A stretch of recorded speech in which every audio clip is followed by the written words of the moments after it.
What would you do if a child, bearing a mark identical to yours, looked up and whispered, "Sir, are you my father?"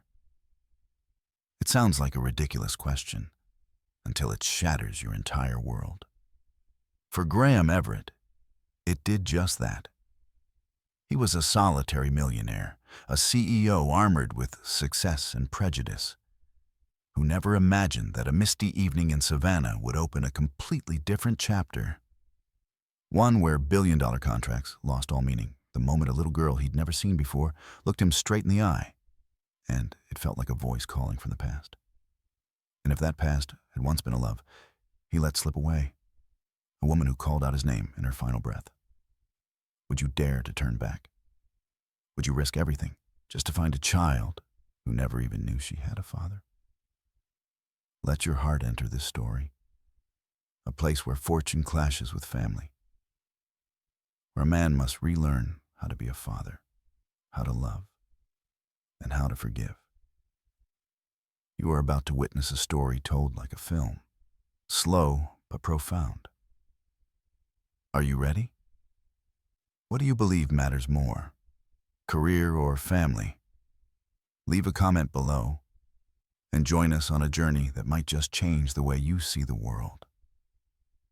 The man who once bought out an entire company while standing in an elevator suddenly froze because of a crescent-shaped birthmark on the wrist of a child he had never met.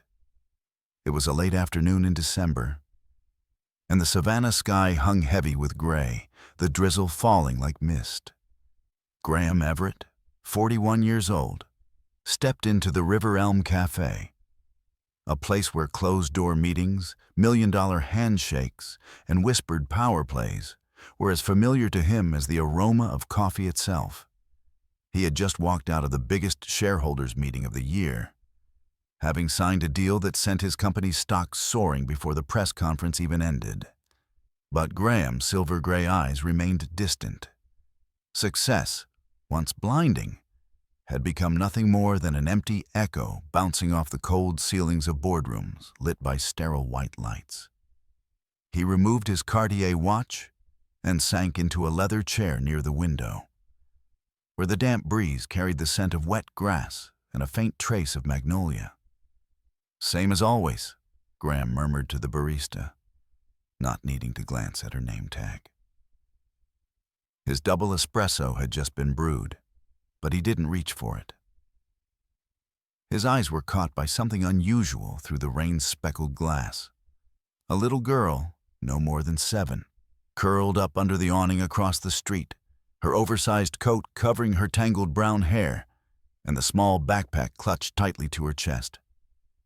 Her solitude in the rain stirred something in him, a memory he had lost, or perhaps one he had tried to bury. Graham left his coffee on the counter and stepped outside. Rain soaked his hair, cold slipped beneath his collar, but he didn't care. The girl looked up as his shadow blocked the golden light spilling from the cafe's window. Her eyes, wide, dark brown, held something that kept him rooted in place. Stillness, as if she had learned long ago how to wait. "Are you all right?" He bent down, his voice deep but gentle. "I'm waiting for my grandpa. He's sometimes a little late," the girl replied, her tone clear, unafraid. "I'm Graham. What's your name?" "Clara Bellamy," she said, extending her hand with the quiet confidence of a child raised on good manners. Graham took that small hand. But when she lifted her arm to adjust the strap of her backpack, something made his world pause in a single breath. On Clara's left wrist was a birthmark, a crescent moon, identical to the one on his own hand, and his mother's. He stood frozen. The sounds of Savannah slipped away. Only the rain remained, and his heartbeat, pounding wildly, as if the past itself were knocking. "That birthmark," he murmured, barely able to speak. "Oh, my mom had one too. But I never met her. She died when I was born." Clara answered softly, as if reciting something she'd long accepted. Graham stepped back half a pace, leaning against the porch column, his chest tightening like something invisible was crushing it. "What was your mother's name?" Clara looked up. "Julia," she replied, then hesitated. "Grandma and Grandpa said my dad's name was Graham, like you. But he left before I was born." A flicker lit in his eyes, a storm of disbelief, pain, and recognition. No, it couldn't be. Julia Bellamy, that name. She was the woman he once loved, 11 years ago, the woman he walked away from, for dreams too big to share.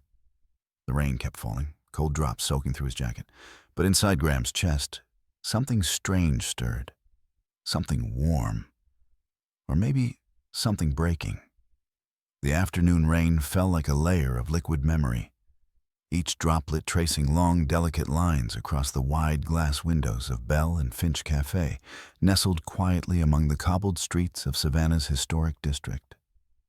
Graham Everett sat in silence at the corner of the cafe, the soft golden light brushing across the seasoned features of a man who had just concluded the final meeting of the day. A $1 million negotiation that had pushed his legal team to the brink for 4 straight hours. And yet now, in the scent of pinewood and rich espresso, all that lingered inside him was a vague emptiness. The same hollow feeling that had quietly shadowed him through every step toward the top. He loosened his tie slightly, pushed his untouched espresso aside as though it disrupted his thoughts. And his eyes, by sheer accident, caught a flicker of movement beyond the window. A small girl huddled beneath the cafe's awning, her tiny frame wrapped in a faded silver raincoat, looking as though she barely belonged in the harsh March rain. But what caught his attention wasn't just her loneliness. It was something else. Something faintly familiar, like the ghost of a silhouette from a long-forgotten dream. Graham narrowed his eyes. A child should never be out in weather like this, especially not in the cold rain at this hour. "Keep my coffee warm," he said to the barista, then stood and walked out of the cafe as if something inside him had just awakened. The girl looked up as his shadow fell over her, and her gray-blue eyes, clear as a winter sky, met his. There was no fear in them, no smile either, just a stillness that felt strangely profound. "Are you waiting for someone?" Graham asked, his voice softening instinctively. The girl nodded. "My grandpa. But he's late today." Under the strands of damp, dark curls, she blinked slowly, then instinctively brushed a lock of hair behind her ear. And that small, unconscious gesture made something tighten in Graham's chest. Gently, but enough to steal his breath for a moment. "What's your name?" he asked. "Clara. Clara Bellamy," she replied, her voice as clear as a silver bell. That name, both the first and the last, froze the blood in his veins. Bellamy.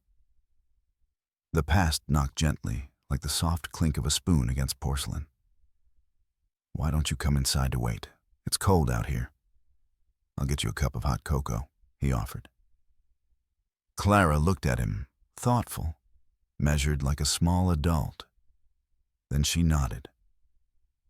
As he reached out to take her backpack, her sleeve slipped down just a bit, revealing a crescent-shaped birthmark on her left wrist. The exact same shape, the exact same place as the mark Graham had carried since childhood. A strange inheritance from his mother. The world seemed to fall silent around him. "That birthmark, is it from your mother?" he asked, his voice dropping like the shift in air before a seasonal storm. Clara nodded gently. "I never met her. Grandma says she died after I was born." Graham said nothing. Inside him was a storm made of silence. Julia Bellamy, his first love. She had vanished from his life 10 years ago after an argument they could never mend, taking with her secrets that were never spoken. Clara turned her face toward him. "Did you know my mom?" The question fell like a small stone into a still lake, and the ripple of memory rose up. Graham closed his hand into a soft fist, staring at Clara until the world around them disappeared. "Yes," he whispered. "I once knew your mother." The room inside Bell and Finch felt smaller when Graham and Clara stepped in. She sat across from him at the table by the window, her tiny hands wrapped around a warm cup of cocoa the waitress brought moments later. Outside, the rain fell in a steady rhythm like the whisper of time, like all the things never said between him and Julia. Graham didn't touch his espresso. His eyes remained fixed on the birthmark on Clara's wrist, the delicate curve shaped like a new moon, identical to the one on his own hand, and to the mark his late mother once bore. "Clara," he said after a pause, "have you ever seen a picture of your mother?" She shook her head gently. "Grandma has one, but I've never been allowed to keep it with me." Graham gave a small nod, then reached into his wallet and pulled out something small. A velvet box, old and soft, faded by time. He opened it. Inside was a delicate silver locket, scratched and worn. He turned it open, revealing 2 tiny photographs inside. One was Julia, a tilted smile, eyes full of quiet sadness. The other was him, from his college years. Clara stared at the locket, then softly said, "That's my mom." There was no question in her voice, only recognition, as if some deep, wordless instinct had traveled across blood and memory. Graham placed the necklace gently into her open palm. "It used to be your mother's," he said, his voice tight. "She gave it to me during our last year in college." Clara looked at the locket for a long while, then lifted her gaze. "Who are you?" The question wasn't childish. It sounded like the knock of a door he'd kept locked for 10 years. Graham inhaled slowly, then released the words he never imagined he'd have to say out loud. "My name is Graham Everett, and if everything we've just seen is real, then I might be your father." Clara didn't respond. Not with fear, not with doubt, but with the silence of a bright child piecing together a puzzle she had always known existed. After a while, she asked, "Does my grandpa know you?" Graham shook his head. "I don't think so. Your mom and I lost touch after something happened. I didn't know she was pregnant." "What if she had told you?" Clara looked straight into his eyes, as if testing something much bigger than herself. "Do you think I would have come?" Graham sat still, as if his heart had just been split into 2. "If I had known, I wouldn't have left," he said softly. And it wasn't an excuse. It was the truth. Clara looked at him for a moment longer, then gently placed the locket around her neck. Her tiny fingers traced the curved edge of the pendant, as if she wanted to hold on to that warmth forever. The cafe door opened. An older man, tall and slender in a worn coat, stepped inside, his pale gray eyes glinting behind thin-framed glasses. Clara jumped up. "Grandpa!" The man, clearly her grandfather, frowned when he saw Graham. "Clara, who are you talking to?" Graham rose to his feet, were polite. "Sir, my name is Graham Everett. I saw her standing outside in the rain and invited her in for a cup of cocoa while she waited for you." The man looked at him for a long time. "Graham Everett." He repeated the name, slowly, like testing the weight of an old memory. And then he stopped. His eyes widened, not with anger, not with joy, but with something that came heartbreakingly close to regret. Graham could see it clearly in that fleeting second. The man recognized him, but he said nothing more. He simply placed a hand on Clara's shoulder. "We need to go," he said curtly. Clara turned back, looking at Graham like she was afraid something important might end. "Will I see you again?" "You will," Graham replied, eyes still fixed on her face. "If you want to." Clara nodded, then reached into her backpack and pulled out a small slip of paper. She wrote something with neat, careful letters, then handed it to Graham. "This is my home address, but Grandma doesn't like strangers." She winked, then walked out after her grandfather. The door closed, leaving Graham standing alone, his hand gripping the note like it was a fragile thread, tying him to something he had lost far too long ago. Outside, the rain had stopped, but inside him, something had just begun to break open. The slip Clara had left was just a torn piece of school notebook paper.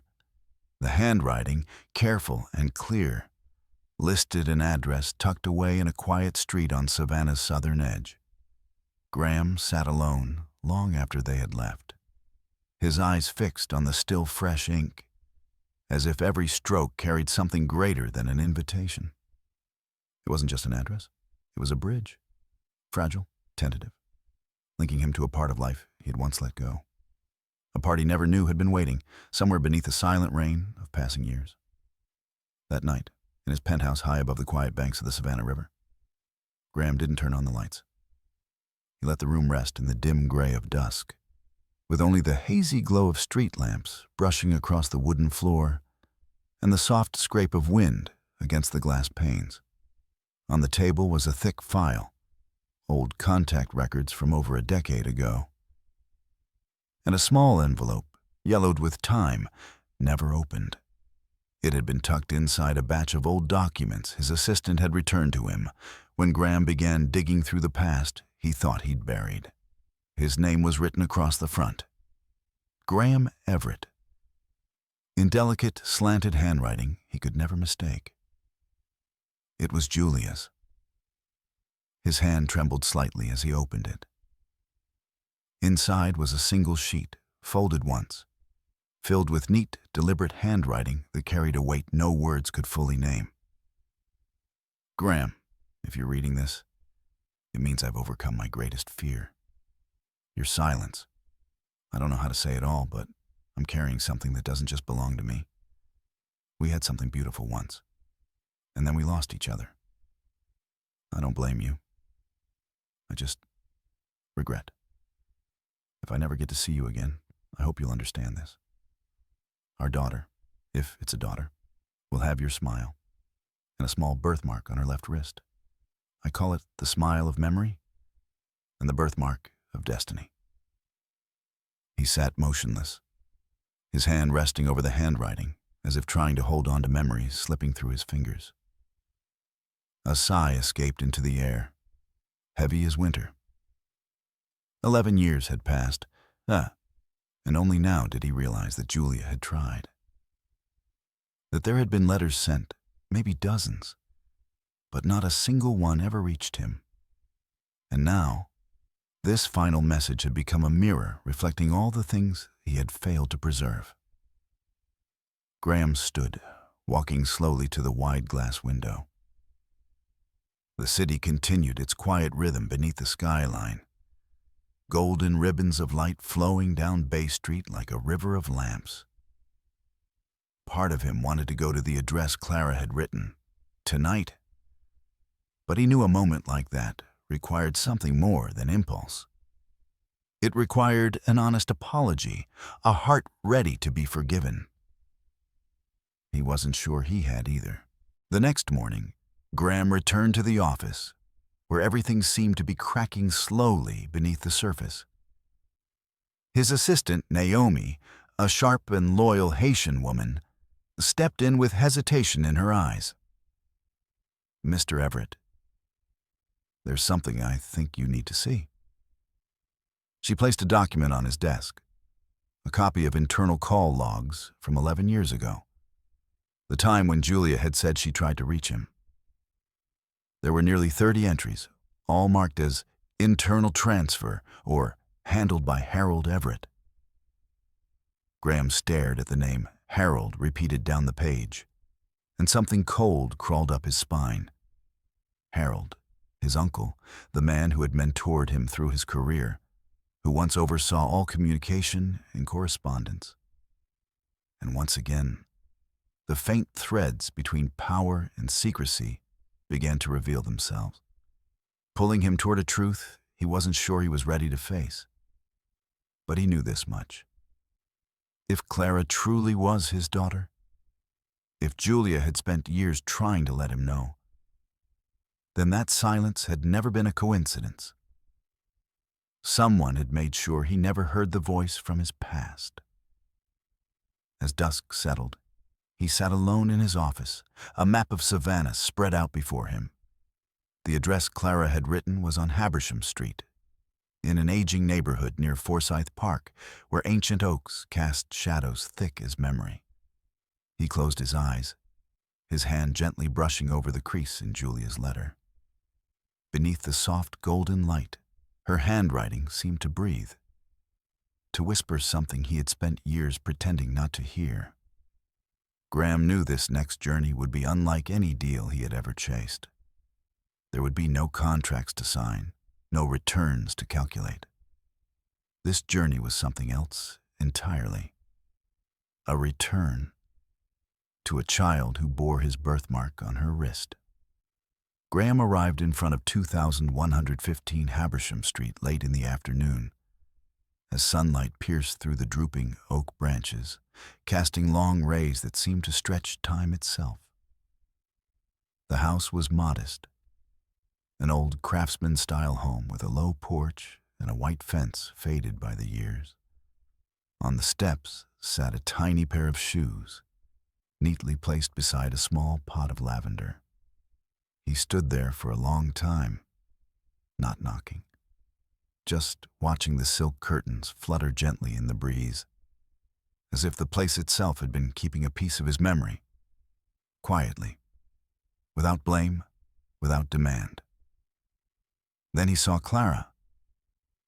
She was sitting in the living room, hunched over a coloring book, her curly hair falling across her forehead. The tilt of her head, the set of her eyes, even the way she sat, was so achingly like Julia, it took his breath away. When Julia stepped out from the kitchen, wiping her hands on an old apron, her eyes passed the window and caught his. They stopped, not with surprise, not with fear, just stillness, a deep, wordless stillness. Graham couldn't remember how he climbed the steps.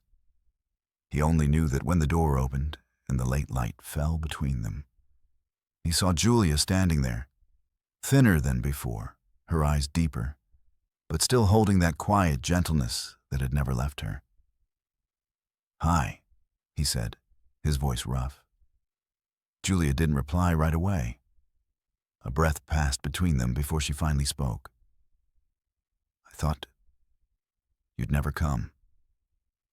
There was no accusation in her voice, only truth, as if over the years she had folded her hope into the rhythm of waiting. Clara peeked from behind her mother, holding an old stuffed bear. When she saw Graham, she paused. There was something in her eyes that made his heart falter. Not surprise, but recognition. An instinct as quiet and unshakable as blood. "You're the man from the photo?" Clara asked, then turned to Julia. "Mom said you were an old friend." Julia hesitated. She looked at Graham. "We need to talk." The conversation didn't begin with an apology. It began with silence. They sat on the front porch, where the wind carried the scent of early season orange blossoms through the folds of their clothes. Julia told him everything, about the calls that were never returned, the letters that came back unopened, and how she had kept the truth to herself, afraid that if Graham found out too late, he would see it as a burden, not a blessing. "You had the right to know," she said, eyes steady on his. But Clara also had the right to grow up without being treated like a mistake. Graham sat quietly for a long time. Then he reached into his pocket and pulled out a silver locket. He opened it. Inside was a photograph of Julia from their youth, her smile catching the summer sunlight of that last afternoon they shared in New Orleans. He spoke, voice soft as wind, rustling leaves. "I don't know how to be a father, but I want to learn." Julia looked at him for a long time, as if searching for something honest behind his calm exterior. Then she nodded gently. "Then start by telling her a bedtime story." That night, Graham sat in the rocking chair beside Clara's bed. His voice was deep, sometimes halting, as he turned the pages of a worn fairy tale book. Clara tilted her head and listened closely, her wide brown eyes growing heavier with each passage, until she finally drifted to sleep, arms wrapped around her stuffed bear. As Graham stood, the blanket had already slid up to cover her chest. He looked quietly down at Clara's left wrist. And there it was, the birthmark, a faint crescent, small but undeniable. His heart stilled. It wasn't a coincidence. It was proof of blood, of fate, of something no one could orchestrate. He stepped out of the room and closed the door with the utmost care. Julia was waiting in the hallway. They didn't speak, but when Graham gave a small nod, Julia nodded back. Two people, once closed off like locked doors, now cracked open, just slightly enough for the wind of the past to slip in and soften what had once hardened inside. Graham woke earlier than usual the next morning, not because of an alarm, but because of a sound. Something quiet, like the whisper of a new life. Outside the window, Savannah lingered in a haze of soft morning fog. The trees rustled gently, and somewhere in the air was the scent of toasted bread, fresh coffee, and the faint smell of a child's hair tangled in worn blankets. He walked down the stairs with careful steps, afraid his presence might cause the dream from the night before to vanish like a forgotten memory. But in the corner of the kitchen, Clara was already there. Her hair a mess, slippers on the wrong feet, sitting in a cushioned chair, drawing something on a piece of sandwich wrapping paper. Graham stood there for a long time, saying nothing, just watching, like a man relearning the miracle of being present. That this child was his flesh, his blood, a piece of the life he had once let slip away, now returned in a fragile shape, waiting for him to learn how to touch it without breaking it. "What are you drawing?" he asked gently, afraid to disturb the fragile air. Clara didn't look up, just held out the paper behind her. An elephant who's sad because no one brushes her hair. Graham took the drawing. The elephant had two crooked braids. He let out a soft laugh. Clara turned around. "Mom does my hair every morning, but today she left early for the hospital." "The hospital?" Graham tensed. Clara nodded. "She's a nurse. Her earliest shift is 6. Only then did he realize how unfamiliar he was with their reality. For years he had measured time by contracts, stock prices, and executive meetings. But Julia had lived every morning like this, alone with her daughter, inside a silence no one ever asked about. Graham drew in a deep breath, letting the scent of old wood and real life fill his lungs. "Well then, maybe I can try doing your hair today. Would that be all right?" Clara looked at him like she was assessing a suspect. Then she nodded. "But you have to use the pink brush. And you can only brush from the bottom up, or my hair will scream." Graham nodded solemnly, like he was signing a life or death contract. He clumsily took the small brush hanging on the hook, his fingers fumbling to separate each tangle. Clara winced. "You're brushing like you're fishing catfish out of a pond." He laughed. "I've never done this before." "Then I'll teach you," Clara said very seriously. "Because if you're my dad, you have to know how to do your daughter's hair." That sentence rang like a bell in the still air.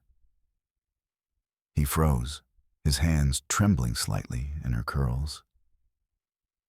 If you're my dad. 5 simple words, soft as breath, powerful enough to collapse everything he thought protected him. Graham lowered his head, his voice turning low. Will you give me a chance? Clara didn't answer right away. She lifted her eyes toward the mirror, where the reflections glowed faintly under the early light. Then she nodded, without a word. And in that moment, Graham understood. To be a father in a child's eyes didn't require DNA or court papers, just presence, just staying, and not disappearing. When Julia returned, she stood in the doorway for a long while. The scene in the kitchen made her pause. Graham, fumbling with a bow in Clara's hair, his hands clumsy, but his eyes unexpectedly tender. Julia said nothing. She stepped into the kitchen and poured herself a glass of water, though her gaze never left the two of them. Graham looked up. Looks like the preschool teacher's about to lose her job, he joked. Julia didn't laugh, but the corners of her lips lifted slightly. You still have your sense of humor, she replied. Then their eyes met. No deflection, no distraction. Just the look of two adults once separated by silence, now relearning how to speak through things that needed no words. That morning, the kitchen felt small, like a fleeting moment. But to Graham, it was as vast as a whole new world he was stepping into, full of messy braids, lukewarm milk, and the quiet gaze of a child waiting for him to get one thing right. To stay. Evening fell early in Savannah. In December, the sky darkened as if someone had pulled the light straight from it. Sunset spilled violet through the window pane, casting soft shadows across the worn wooden table. Graham sat there, staring at a faded tin box no bigger than his hand, but heavy as if it held years of silence. Julia had found it in the attic, a corner she'd long avoided, fearing that touching it would shatter a past she had forced into stillness. I didn't know who to give it to, she said softly, placing the box in his hand and turning away, her voice caught somewhere in her throat. But now, I think you need it more than I do. Graham opened the box. Inside were aged envelopes, each with a familiar slant of her handwriting, his name, unsent stamps, words that were never delivered. He pulled out one letter, his hand trembling. The date at the top reads 6 years ago. Graham, if you're reading this, maybe what I'm about to say is already too late. But I'm pregnant. The baby is ours. He sat frozen. The room around him seemed to shrink, as if the small house couldn't hold the weight of his heart. He read on, letter after letter. One was written during a sleepless night, describing the first kicks inside her belly. Another spoke of Clara's 3-day fever and not knowing who to call. One simply read, Are you happy, Graham? I hope you are, because if you are, then I can forgive everything. By the 13th letter, Graham broke down, no longer out of anger, no longer in doubt, but from the unraveling of everything he once thought he had buried. Julia's words carried no blame, no bitterness, only hope. Hope that someday he'd know there was someone who had waited for him to return. Outside, Clara was drawing beneath the cherry tree on the front lawn. The last light of the day painted her hair a pale blush, like watered-down wine. Graham rose and walked toward her. He sat beside her, gently nudged a colored pencil closer, and spoke. Not just to her, but perhaps to himself. There are things I didn't know, Clara, and the weight of those things. No child should ever have to carry. That's on the grown-ups. Clara didn't answer. She simply kept drawing. In the picture were three figures: a man, a woman, and a child standing between them beneath a cherry tree in full bloom. There were no faces, only hands holding one another. Graham stared at the drawing as if peering into a distorted mirror of the past. Blurred, imperfect, but honest. That night, after Clara had fallen asleep, Graham sat beside Julia in silence. The house was dark, except for the slow tick of the clock on the wall. He laid the letters on the table, aligning them carefully like pieces of a life once shattered. "Why didn't you send them?" he asked, his eyes never leaving the handwriting. Julia lowered her head. "You changed your number. Your office said you didn't want personal correspondence. One time your assistant told me you were engaged." Her voice cracked. "I didn't want to interfere." Graham let out a rough laugh, but in it, there was sorrow he couldn't hide. "I was never engaged, Julia, and I never stopped thinking about you." She didn't respond, but in that silence, something gave way between them. Not tears, but the past dissolving, light as smoke, soft as breath on a windless night. Graham stood and walked to the window. Outside, the cherry tree still stood, bare, aged, its winter branches stripped clean. But its roots clung deep into the earth, like a reminder that the strongest things are never visible at the surface. "Tomorrow," he said quietly, "I'd like to take Clara to school." Julia looked up. "Are you sure?" "More sure than I've ever been about anything." And in his heart, for the first time in years, there was a conviction that didn't come from duty or design, but from the one place where all right things begin, the heart of a father. In the dim light of late afternoon, the echo of children's laughter still lingered somewhere in the backyard of the Parker home. Graham sat on the porch steps, holding a small comb, awkwardly brushing Clara's hair while she twisted around excitedly to tell stories about her new friends at school. He tried to stay calm, tried to learn how to be a father through the smallest actions. But part of him couldn't let go of the man who had kept him from his daughter for 7 years. Uncle Louis, the man who had once been his mentor, his only anchor after his parents passed away, had turned out to be the one who pushed him off course from the life that should have been his. Clara ran inside to find the green scissors she liked, and Graham remained alone. He opened the old wooden box Robert had handed him that morning. Inside was a bundle of letters Jessica had written, but never managed to send.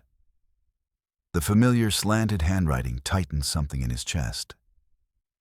Every letter began with the same soft line: "If you're reading this, I may not be here anymore." He read each word as if he were hearing Jessica's voice, reaching back from some faraway place. The letters were filled with love, with the desperate effort of a young mother trying to make sure the father of her child knew they existed. One letter, written on the day Clara was born, broke him. "She has a crescent-shaped birthmark on her left wrist. Like you, like your mother. I believe if you knew, you would never have turned away." Graham's hand trembled. He looked out at the field behind the house, where the crimson sunset stretched the trees' shadows long across the land. And for the first time in years, he felt like a lost child, being handed a map back to the home of his heart. His phone buzzed. Rachel, her voice was clipped, anxious. "Lewis just leaked documents to the press. They're about to run a story. They have a fake email, allegedly from you, denying responsibility for Jessica and the child." Graham clenched his jaw. Heat surged through his temples. He knew just how far Louis would go to protect what he saw as the family's legacy, even if it meant burying anyone who stood in his way. That evening, over dinner, Clara asked a question so gentle it sliced through him like a blade. "Daddy, why didn't you ever look for me?" Graham froze, his spoon halfway to his mouth. He didn't have an immediate answer. But in his daughter's dark eyes, there was no accusation. Only a quiet space waiting to be filled with truth. He reached across the table, held her small hand, and met her gaze. "Because I didn't know you existed. But now that I do, I'll never let you out of my sight again." Later that night, the scent of Martha's freshly baked cookies still hung in the living room. Graham sat beside Robert, who pulled out an old photo album and flipped to a page covered in Jessica's handwritten notes. Taped to the back of the final page was a small key. "She left a safety deposit box," Robert said, voice husky with emotion. "Inside is the last thing she wanted you to know. I'll take you there in the morning." Graham only nodded. No further words were needed. Inside the house, Clara slept soundly, hugging the stuffed bear Graham had bought that afternoon. Outside, autumn winds had begun to arrive, scattering the first leaves across the porch roof like echoes of time. A quiet reminder that nothing lasts unless we choose to hold on to it with everything we have left. The next morning, Savannah's sunlight streamed through the amber trees in the yard, casting pale ribbons of light across the steps of the old house.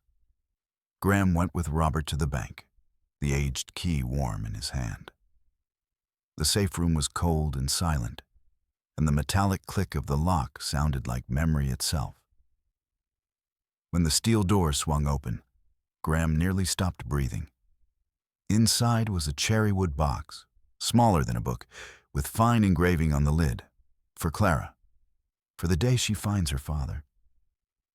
A letter sat on top in Jessica's unmistakable handwriting, firm yet gentle, every stroke a whisper from another time. "If you're reading this, I may be gone, but she is still here, waiting to be loved the way I once loved you. Don't let power or fame steal your heart the way it stole my father's." Graham gripped the letter, the words carving into his chest like blades. Beneath it was a small journal and a USB drive. When Rachel later helped decode its contents, a flood of files appeared. Evidence, bank transfers, blocked call logs, and then one video. A clip from the company's internal security footage, dated 8 years ago. In the footage, Jessica was crying. Lewis stood before her, his voice low and chillingly firm. "If you continue contacting him, I will make sure he loses everything." "I'm not joking, Jessica. You don't know him like I do. He's weak, and I'm not." When the video ended, the air around Graham thickened. There was no doubt left. Louis had chosen power over family, prestige over a child's right to exist. That evening, Graham sat beside Clara as she sketched a picture. She drew a small house with 3 figures, a mother, a father, and a little girl standing between them, holding up a string tied to a cluster of balloons. "Mom is flying up to the sky," Clara said, her eyes focused on the layered colors. "But I think she can still see me, from behind the clouds." Graham gave a small nod, barely trusting his voice. "She's definitely watching, and she's so proud of you." Clara looked up, hesitant. "Daddy, if people say you're bad, should I believe them?" Graham paused. The question hit like a blade, but he didn't flinch. "You should ask me always, and I'll answer with the truth, every time." Clara lowered her head and continued coloring, her voice soft. "I believe you.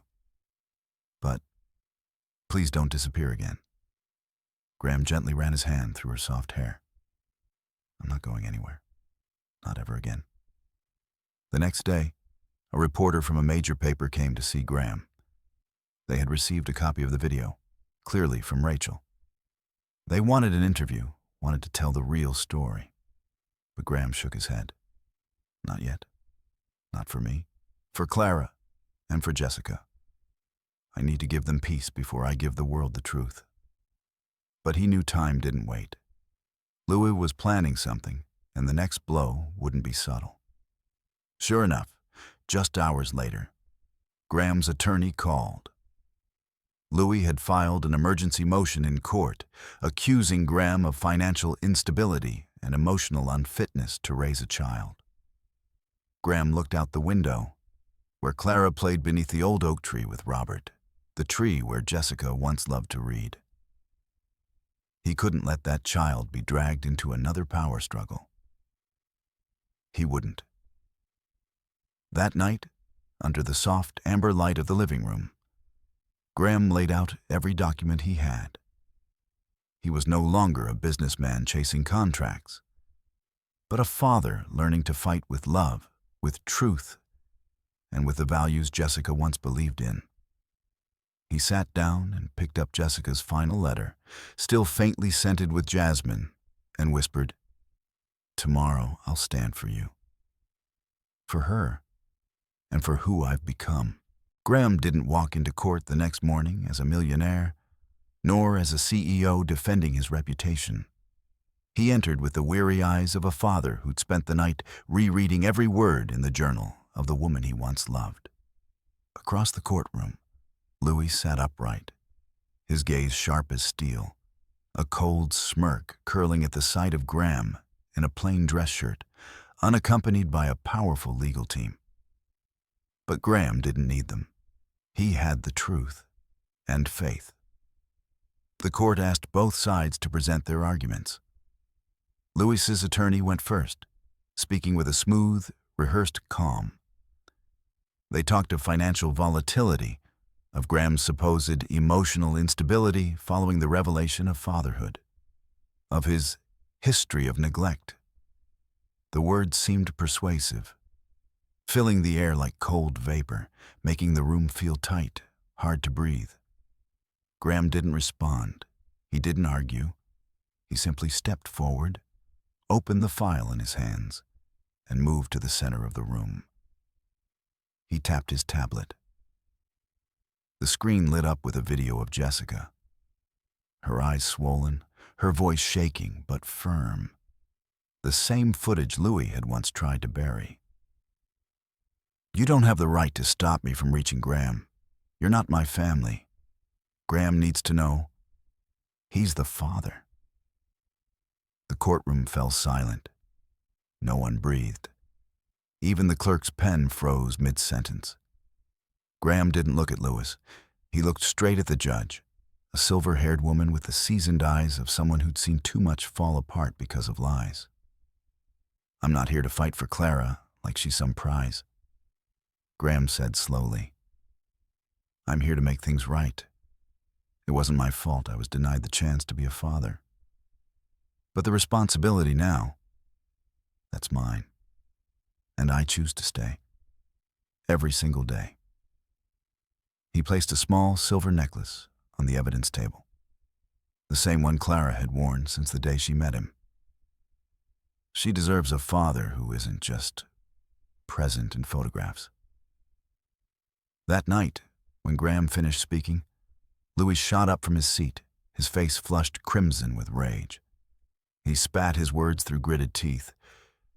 He's a dreamer. Love doesn't pay for health insurance. It doesn't cover college tuition.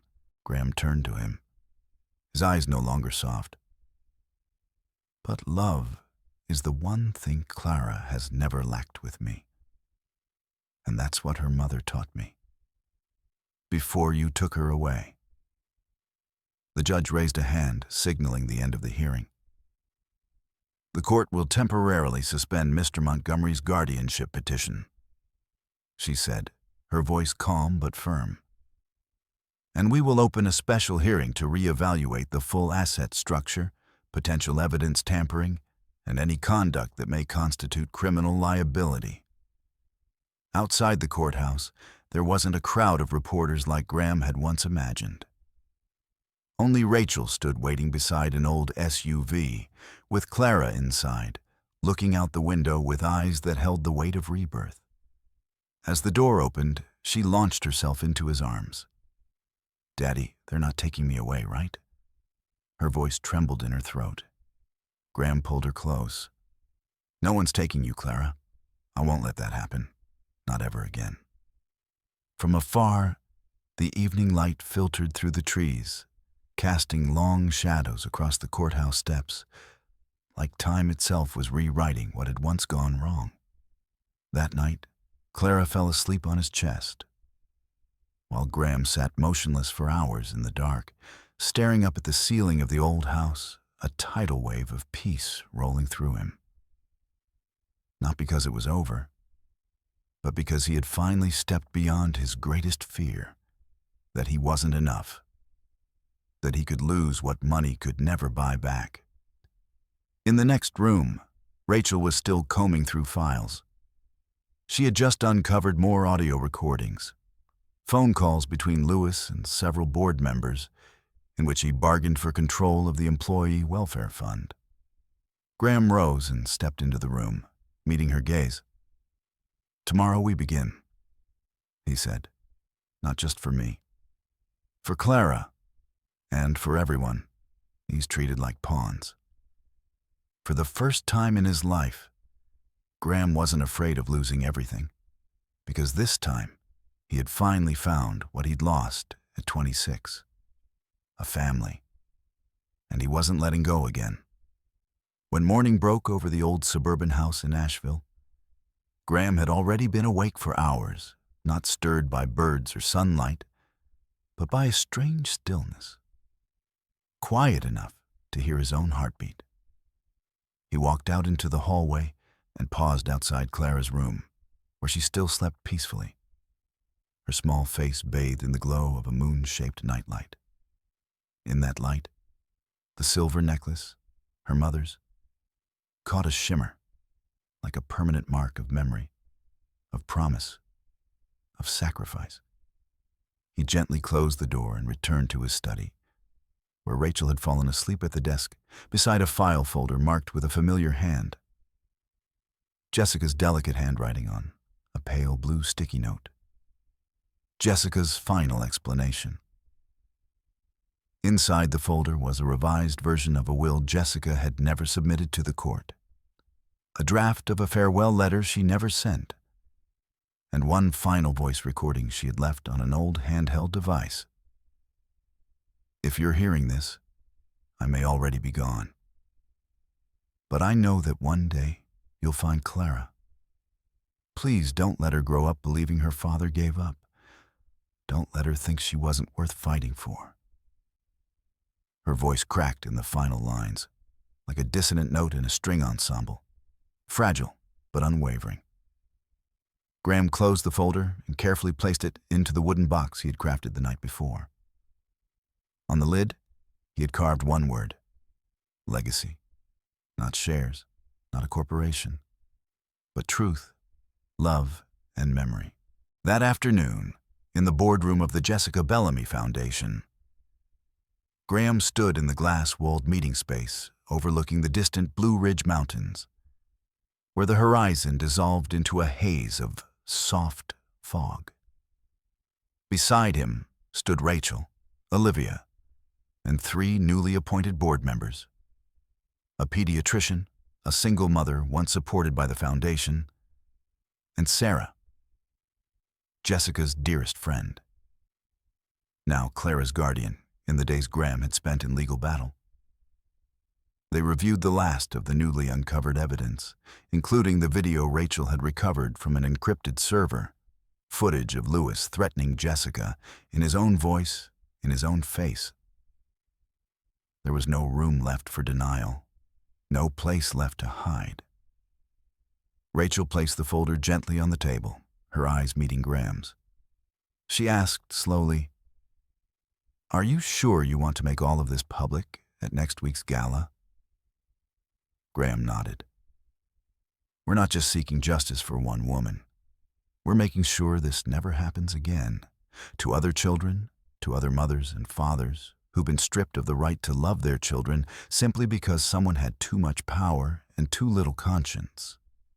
3 days later, Louis Montgomery was formally charged with forgery, abuse of authority, obstruction of a lawful will, and severe invasion of privacy. He no longer shouted about family legacy, no longer cited clauses from governance agreements. He simply signed his resignation and a no-contest order quietly. The press exploded with headlines, but Graham didn't go on television, didn't give any public statements. He was far too busy helping Clara pick a dress for her first school art showcase. That evening, in the warm living room filled with the scent of cinnamon and pine, Clara stood on an upholstered chair turned into a makeshift stage, holding up a drawing of 3 figures: a father hugging his daughter, and behind them, a mother shining like the sun. "I called this one The Family Returns," she said in a small voice, then glanced shyly at Graham. "My name was in the paper. All my friends read it. But I only want one thing." "What is it, sweetheart?" Graham asked. Clara stepped forward and wrapped her arms tightly around him, tight enough that he could feel her tiny heartbeat pressed against his chest. "I just want you not to leave. Not for anything." Graham closed his eyes, holding her close, his voice thick with emotion. "I'm here, Clara. Now and always." Outside the window, the season's first snow began to fall gently on the porch roof, thin layers like reminders that winter may return, but it no longer felt empty. In that house, the lights never went out. In that home, love had been resurrected, not through promises, but through proof. 1 year later, in the backyard of the wooden house nestled on the hillside in Asheville, golden sunlight poured down like honey across young blades of grass. It filtered through the trellis of blooming wisteria, landing softly on the wooden bench where Graham Everett sat, holding a steaming cup of coffee, his eyes following the sound of laughter from a distance. Clara was playing tag with a small dog named Maple, her legs skipping freely in the floral dress her mother once wore at age 7. A closed loop had gently reopened, as if life knew exactly when to return what it once took. But only if we had the strength to keep walking forward. Olivia stepped out from the house, carrying a fresh pie from the oven and placing it on the table beside him. She said nothing, just rested her head gently against his shoulder, the same place where, time and again, he had learned to breathe deeply whenever faith was tested. Their companionship needed no grand declarations, just moments of shared silence. Together, they had watched Clara overcome nightmares, learned to believe that a father could stay, not out of duty, but because of love. Graham turned slightly, his gaze falling on the silver bracelet around Clara's wrist, always worn next to the locket bearing Jessica's photo. The glint from it shimmered in the girl's eyes, like a quiet message from somewhere far beyond. Mom is still watching over you. That afternoon, the 3 of them visited the city's historical museum, where the annual scholarship ceremony hosted by the Jessica Bellamy Foundation was taking place. Graham didn't sit on stage. He chose a seat in the back row, quietly watching as students stepped forward to receive scholarships, children who had lost parents to war, violence, or injustice. Among them was a young Asian girl named Lena, who had spent 3 years in a shelter before being adopted. As Lena bowed to accept her award, Clara leaned toward Graham and whispered, "Daddy, I want to write her a letter, so she knows no one deserves to be left behind." Graham didn't respond right away. He simply nodded, eyes blurred under the soft lights. A child who was once left behind now wanted to help someone else heal. He knew Jessica would be smiling. After the ceremony, Graham brought Clara to the hill behind the museum, where a cherry tree had recently been planted according to Jessica's wishes in her will. It was still young, with sparse leaves, but in the golden light, it shimmered like a living symbol of continuity. Clara placed a letter at its base, tied with a purple ribbon. She whispered, "I wrote to Mommy. I told her I'm okay, that I forgive everything, and that I miss her every day." Graham rested a hand on his daughter's head, silent. Sometimes, healing doesn't come from understanding everything, but from accepting that not all questions need answers, only a heart wide enough to love again. That night, back at home, Clara lay in bed with her nightlight glowing softly. Before drifting off, she asked, "Daddy, if it rains tomorrow, will you still take me to school?" Graham smiled. "Even if it snows."